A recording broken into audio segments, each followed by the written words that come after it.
Today we're going to be learning Bava Batra Daf Yomi Bet. We're going to start with a review of the Braita that we saw at the end of yesterday's daf.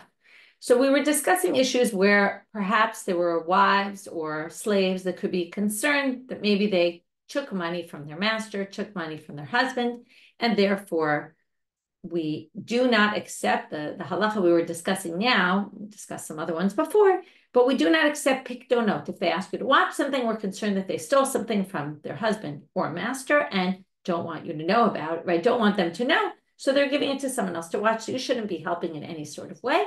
However, we're not that suspect of them that we don't allow them to that if we did take it from them, we give it back to them. We don't say, oh, we're giving this to your husband because we know you stole, because we don't really know. It could be they have their own step. It's just that you shouldn't get yourself involved in it because perhaps there's something going wrong here, but if you did, it's okay.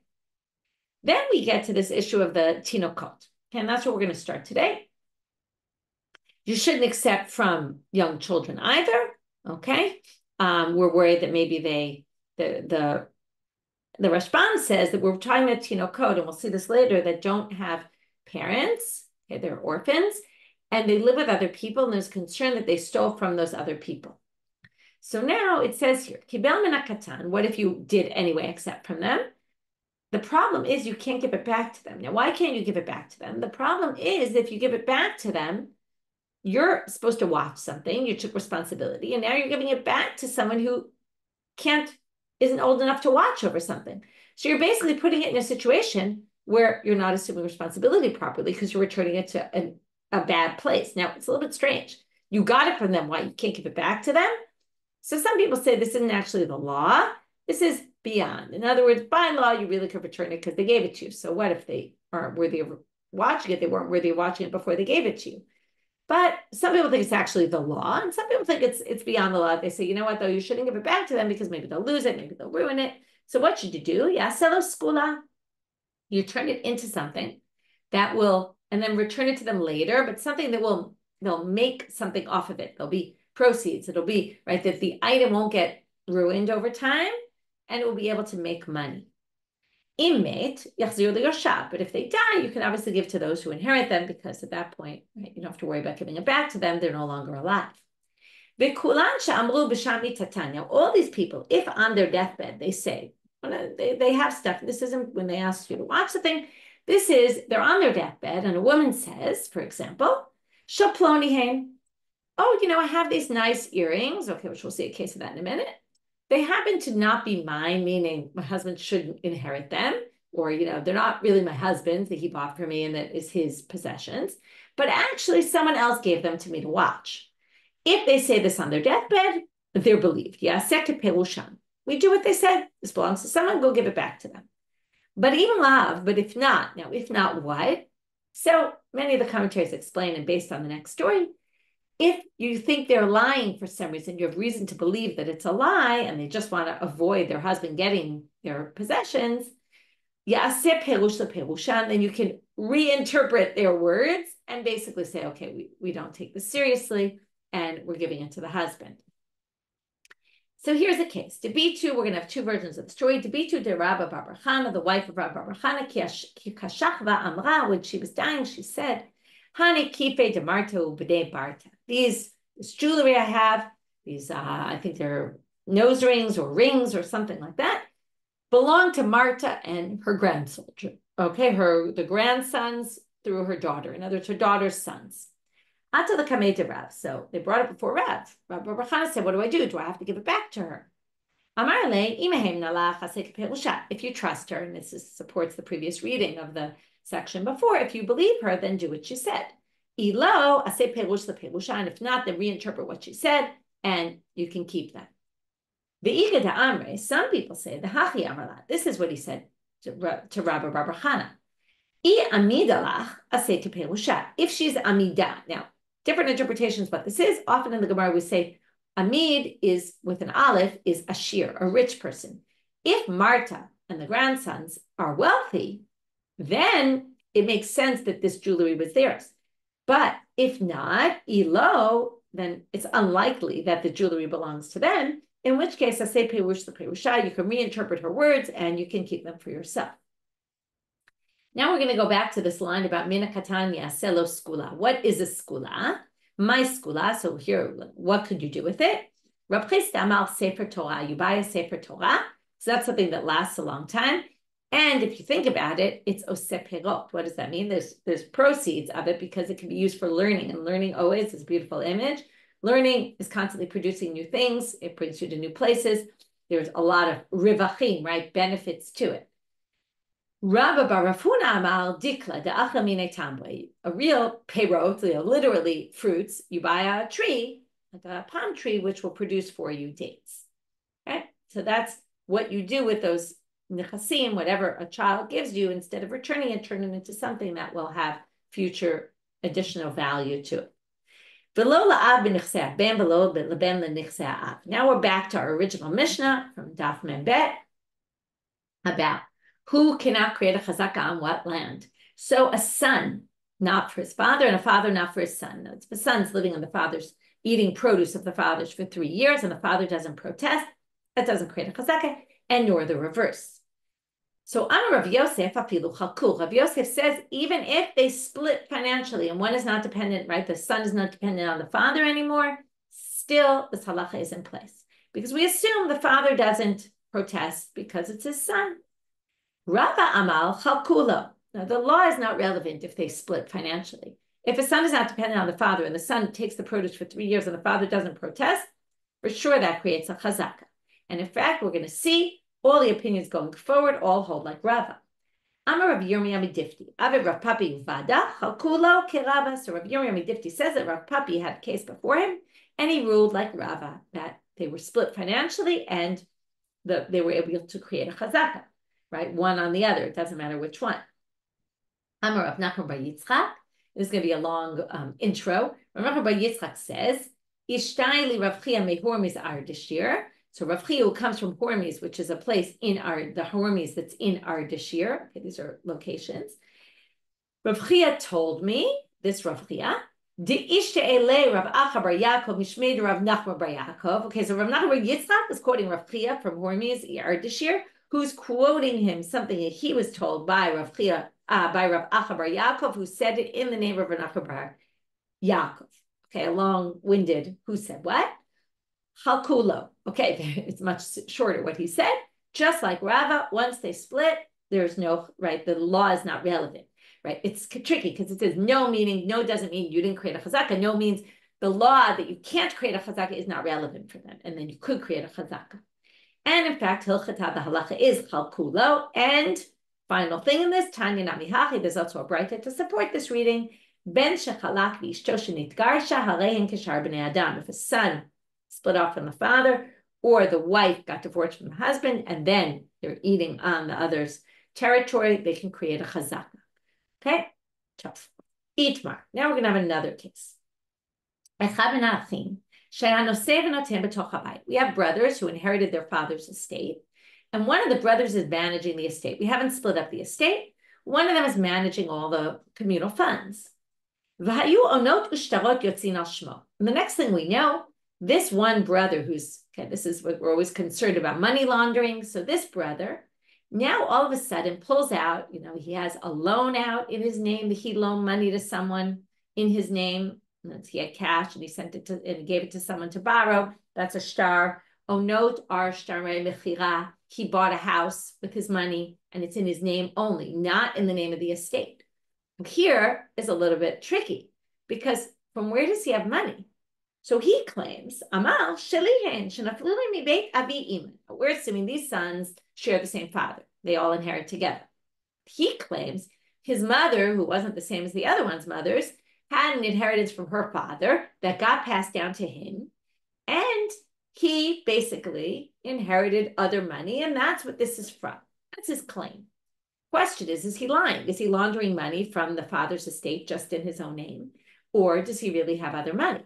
And the big question is, who needs to prove, on who is the burden of proof here? Machloket Rav and Shmuel. Amarav, alav lavi raya, u'Shmuel amar alachim lavi raya. So Rav says this brother who claims all these things in his name, he has all these documents. Well, he's got to prove that the stuff is his. Now, first of all, the reason Rav says this, number one, they say because he should be able to produce some proof, and if he can't, then all the more reason to suspect that he's laundering money. And because we don't know of any money he has, he claims that, but we have no idea that he has any money. We've never seen it before that this person had money, right? The most likely assumption is that he took it from the estate, and therefore the burden of proof is on him. Shmuel disagrees and says, no, it's on the brothers. Why is it on the brothers?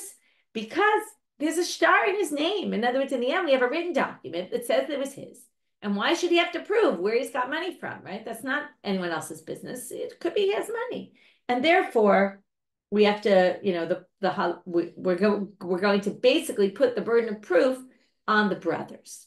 Now, normally, and the Rashbam already tells us this, and this is something that's a general principle. When it comes to monetary law, and Rav and Shmuel disagree, there's a rule that we hold like Shmuel, a general rule.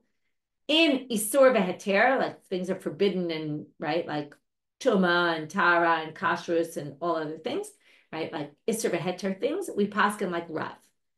In this case, even though it's din mamono, monetary law, we're actually going to paskin like Rav, and I want you to see why this is, okay? Again, seen from the sugya, the same way the last sugya, we had a machloket, and then everything else lined up on one side, so it was clear, even the Gemara even told us that's the halacha, but it was clear that that was the direction. Here, so the direction is going to be that most of the sugya really deals with Rav's opinion. And therefore, it seems more clear that we're going to hold like Rav, even though it goes against the general principle that we hold like Shmuel. So now we're going to have Amar Shmuel. Shmuel first says, Modeli Abba, but Abba, which is a name, which Rav's name is Rabbi Abba. He's just called Rav. But Rav should agree with me, at least, she'imet alachim laviraya. Well, Rav, the whole theory of Rav is, well, it should be pretty easy to produce proof, and if you can't, we're going to suspect you. But it's not so easy for the orphans. If the person died, the brother died, and the orphans have to bring proof, it's not so easy for them to prove it, because they don't know where the father's proofs are, and they don't know what really he was claiming and where it came from. So they would have to bring proof, and not the brothers would have to bring proof in that case, and not the orphans. But they don't really like this statement of Shmuel, Matkeflar of Papa, Klum Ta'anina Lihu, the Yatvid. This is an interesting question. Can we possibly claim something for your Tomim, Midi Dilotan Lihu Avuhon, something their father himself couldn't have claimed? In other words, all the power of an orphan comes from the father, right? It's the father's possessions. If the father was to have an argument with someone and the burden of proof would be on the father, then of course, if the orphans have to prove something, the burden of proof should be on them. How could they get away with something that their whole rights to this comes from their father's rights to it? And if the father couldn't have used this claim, how could they use the claim? And here, we're going to bring a proof from something we learned at the end of Bava Metzia. Ha Rava, apik zuga desarbala, v'sifra da'agadatam yatme below ra'aya. There were orphans who didn't have proof. They had something in their possession. Now, usually when you have metalton in your possession, we assume it's yours. Well, they had a zuga desarbala, which could be a pair of scissors, or it could be some sort of a cloak, and sifrei agadita, okay, books of agadot. And he took them away because they didn't have a proof. Bidvarim ha'asuyin lash'ilu laskir. And the reason was because these were items that generally people lend out or rent out. And therefore, the fact that they were in their possession, their father's possession, was no proof that it really belonged to their father, because these are items that are in different category. And the father himself, we're going to see right now, turning now to Amabet, Kidshalach Rav Huna bar Avin, as Rav Huna bar Avin taught, he sent a message with this halacha in it. Dvarim ha'asuyin lash'ilu laskil. If you have metaltalin in your house, that are items that people very often rent out or lend out. Ve'amar lekuchin hem biyadi, and you claim they're bought, and someone else claims, what are you talking about? They're mine. Eino ne'eman. Person who claims this is not believed. In other words, if you claim they're mine, you're not believed. You have to prove it. That's what the father would have to do. And the orphans had to do the same in this case. That's what Rava ruled. Just like the father, that's what the orphans have to do, even though it's harder for the orphans to find the proof. So likewise, it should be the same thing here. And what Shmuel claimed about Rav, that Rav would agree, though, with the orphans, we would flip it and put it on the brothers. That can't be true. And in fact, they end with Kasha. In fact, this source does raise a difficulty with what Shmuel said. Now we're going to get to the part in the sugya where we seem to be going clearly like Rav. Amar Rav Chisda, lo shanu ela de'en chalukim bisatan. When Rav said what he said, that it's on the brother, the one brother, to prove it against his other brothers that it's really the shtar was written in his name. It's only if ein chalukim bi satan. It's only if they're together with everything, with the father's estate. Aval chalukim bi satan. But if, let's say, okay, the way I understand this chalukim bi satan, they split their food, meaning now the estate is still the estate. They haven't divided up all the inheritance, but everyone gets, let's say, a weekly allowance for food. Then it's very likely that the brother had his own money because he could have saved up. He could have, imor mi'isatoki mates. He could have been stingy about food for a bunch of weeks, saved that money and used it to loan people. And then it's very likely he had his own money and we don't suspect him of money laundering. And therefore the proof is on the brothers to prove that he money laundered and not that. So there Rav would agree, according to Rav Chisda. Ra'aya b'man. Now we say, if you have to bring a proof, and presumably, again, there's different ways of reading this. Most of the commentaries think this is within Rav. Rav said, again, the brother who we're suspecting has to bring proof. What kind of proof? So Rabba Amal, and this is a harder proof to bring, Ra'aya be'edim. You would have to have witnesses that saw that he inherited money, and then saw a property, and then saw that he used that to buy or lend money to somebody else from that money. And if he has witnesses, all along the way, then we can prove it. Rav Sheshet Amar Ra'aya b'kiyum hashtar. This is much easier. Remember, in the end, he has a document that says, I lent for my money to so-and-so, or I bought this land with my money. And the brothers' names are not mentioned. It's not from the estate of the father. So Rav Sheshet says, look, when they ratify a document, what do? Usually it means they check that the witnesses are valid. But they also check that the content's valid. And if this kid wrote a document that he was buying something or loaning something in his name, when we knew that he was, the court should have checked in and known that most of his money was from this estate, they should have checked into it. And therefore, if they ratified it, we assume that it was checked into. That's why this is a lot easier, because as long as the document's ratified, he doesn't have to prove it anymore. Okay, that's enough of a proof. Okay, so again, either he has witnesses or it's the Kiyum Shtar debate between Rav Sheshet and Rabba. So now, Amalei Rava le Rav Nachman. Rava comes along to Rav Nachman and says to him, Ha-Rav ha-Shmuel. Okay, we have Machloket Rav and Shmuel, who has to bring the proof. And within Rav, Ha-Rabba v'ha-Rav Sheshet. If we hold like Rav, there's a Machloket Rav and Rav Sheshet, Rabba and Rav Sheshet. How do you bring proof? Markeman Sfirale. So who do you hold by? Who do you hold by in the Machloket Rav and Shmuel? Who do you hold by in the Machloket Rav Sheshet and Rabba? Amrle Ana Matnita Yadan. He says, look, all I know is a Breita, and let's see what we can learn from that Breita. In the end, we're going to have, like I already told you, we're going to rule like Rav, which is another reason. That's number one reason. Rav Sheshet and Rabba have a Machloket within Rav. That already shows Rav stronger. We have Rav Chisda, who limited Rav's position, but went with Rav. And then we have a Breita that's going to support Rav. So all that is going to basically push us to Paskin like Rav, but we will not have an answer about Rabba and Rav Sheshet. Which one do we have to prove it like? Which proof do you need to provide? So here's the Breita. Ditanya. Echad Menachim, we're going to see it's the exact same case. Shaya noseh v'noten betoch habayit. He was handling the money in the house. Vayu onot ushtarot yotzin al shmo, and there were all these documents in his name. Va'amal shelihen shenaflu li mibeit avi ima. I inherited them from my mother's family. Alav lahavi raya. He has to bring the proof. There you have it. This Breita is going to bring another case about a similar parallel case. B'chein ha'isha, a woman. She noset v'notenet betoch habayit. So the husband dies. The wife takes over all the money and manages it for the orphans. Really, all the money is the orphans. She has access to money for food, but otherwise the money really belongs to the orphans. She doesn't inherit her husband's property, but she's managing the money. And hayuonot ushtarot yotzin al shma, but then all of a sudden, again, just like the orphans, we say, where did they get money from if not from the father? Where did she get money from if not from the estate? So there were all these documents in her name. Va'amra shalihem shenaflu li mibeit avi abba o mibeit avi ima, as I inherited from my father's family or from my mother's family. Aleha lavi raya, the burden of proof is on her. So now the Gemara just asked the classic question, why do we need this case? It's exactly parallel. Why would you think there would be a difference here? Well, you might have thought, Ma'u detema, maybe the woman's more believed than the orphan for the following reason. Isha kevan deshvicha la milta ta'amre katarcha kamayatme. It's very respectful for her to get this position of handling the money. And people see, oh, she's dealing with the orphans and she's taking care of them. Remember, the orphans aren't necessarily her children. They could be her husband's children from a different marriage. So the fact that they gave her a nice job and she's respected because of her job. And people say, oh, look, she's taking care of the husband's or past husband's orphans. Maybe because of that, she likes this position. Lo gazla miyachne. She'll be honest and she won't steal from the orphans. So we can trust her. Well, kamash balan, that no, we still have to be suspicious. Again, once she brings proof, great, but the burden of proof is on her to prove that these documents were really using her own money and not their money.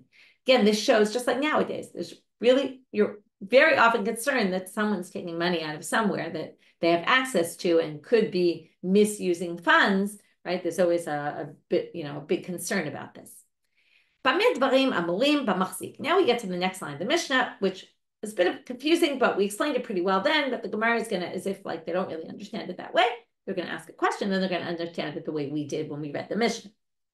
When is all this said? This is b'machzik, okay? If you're a machzik, you're living in the land for 3 years, right? You can prove chazaka based on all these things. Aval b'notei matana v'achim shachalku. But if you are giving a gift or brothers that divided property or someone who's assuming the possessions of ger, right, who has no heirs, remember, they can just lock the door, put up a gate, break down a wall, do something, and already they have chazaka. So first they say, Atu kol hani damrina labane chazakaninu. It sounds like it's saying that's all b'machzik. There's on one hand the machzik, and then there's all these other people of giving a gift, brothers that divided, and the one who takes the property of a ger. But they can't create a chazaka of 3 years. They lived in the property. That sounds weird. In other words, that's how they understand this line, even though it's not at all the way that what it means. But they think to say there's like a split between these people are machzik and they can get a chazaka in 3 years, and these people have a different system. To which the Gemara says no. And this is how we explained it at the time. These words miss. What this means is, now we're talking about 2 different kinds of things. There's chazaka sheyeshima ta'ana. That means where one makes a claim against the other, which really means someone saying this land is mine and the other one saying this land is mine. So, kigon, like, for example, mocher omer lo macharti, the seller, who's not really a seller, or maybe not a seller, says, I didn't sell it. V'lokech omer lakachti, and the one living on the land says, what do you mean? I bought it from you. That, you need chazaka 3 years. Aval, chazaka she'eni matana, if you're selling me property, and now we don't have a shtar yet, or money wasn't transferred yet, but you're selling me something and we're in agreement that I'm going to buy it from you. Kigon, note matana, like, or even if it wasn't a sale, but you were giving me a gift, or achim shachalku, or we were dividing property, or machzik b'nechsei hager, or you went to get possessions of a ger, okay, and there wasn't a shtar yet, dilamikne ba'al mahu, you're just trying to create a chazaka, a kinyan on the land. In other words, you're giving me a gift, and I go down to the land, na'al gadar paratz kolshu, I did one of those actions, chazaka. Already you can't change your mind about it. It's too late, okay? Or if I did it with nichsei hager, so no one else can come along, it's done. But that's only if I went and I did something of a chazaka. That's a different kind of chazaka. We're talking about 2 different cases. One is if there's an argument, right? How can I be believed? What do I need to do in order to be believed that I actually bought it against your claim that I didn't when I don't have a shtar in hand? And the other is, at what point do I become the owner that no one can claim, right, that no one can change their mind about it? And that's something totally different. Tani Rabushai, and we're going to continue on this topic about the second type of chazakah, Kiddushin de Beit Levi, and his brightot of Kiddushin that were in the house of Beit Levi. He brought the following brighta. Na'al gadar paratz kolshu bifanav. If I put up a gate, or I locked it, or I opened, knocked down a wall, if I did any sort of small amount of this in front of you, let's say you were giving me a gift and I do it in front of you, harezo chazakah. That's a chazakah. Now they all of a sudden added in this thing about you being there. Bifanav in, shelo bifanav lo. So does that mean only if you're there, but if you're not there, then it doesn't work? Rava says this is what we mean. Bifanav lo tzarich lememar lechazek uknei. If it's in front of me, in front of you, then you don't need to tell me lechazek uknei, go and acquire it. We can have been discussing the sale, and I can go in the gift, let's say, and I can go in and just do that, and I've gotten a kinyan on it, okay? But shelo b'fanav, if it wasn't in front of you, sarich lememar lechazek uknei.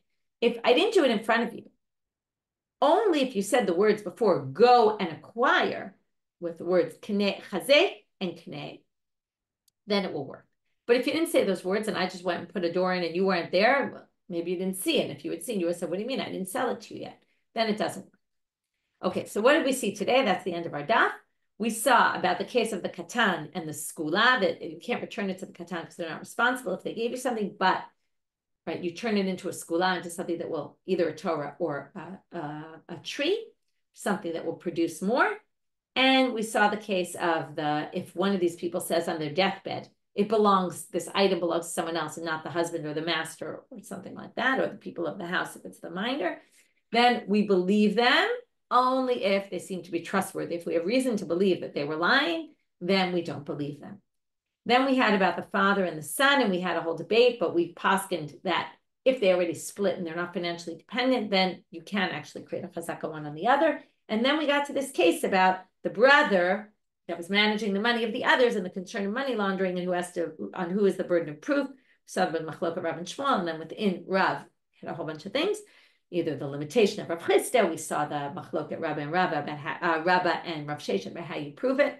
And then we ended with this line in the Mishnah that differentiate between the two different types of chazakah, and then we started talking about a chazakah of Na'al Gadal Parat, when there's no there's no someone claiming this is not true, what happened. It's just that we made a deal, and the question is the deal a done deal that no one can change their mind about it? And that's a different kind of chazakah, and we talked about how we could do it, and do you need to be there or not? What if you're not there? How does it work?